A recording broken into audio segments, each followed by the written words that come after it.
Daddy, ayaw matulog ng mga anak mo. Ay. Nagtatrabaho ba siya?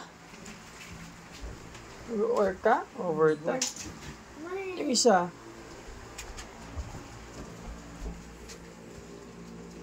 Mo. Hoy! Ba't ka nagme-makeup?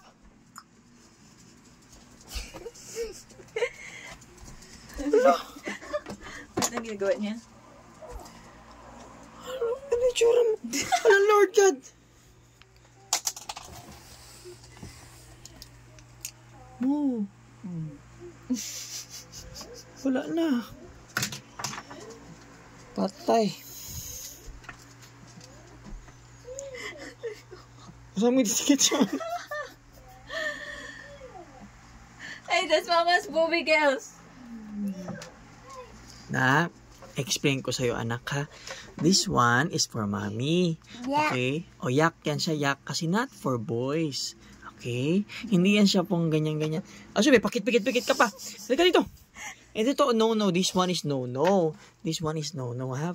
For mama lang ito, ha? For mommy lang ito, ha? Sus, gisuot pa, Lord God, in tawon. Labas dito. Labas ka doon. Labas ka doon. Ilak mo ito, mami. Huwag mo pasukin yung mga bata. Nangingialam. So, nag-work yung isa, tapos nangingialam na. Naku, Lord God. At least, diba, yung isa nag-work, isa Happy ka pa, ha?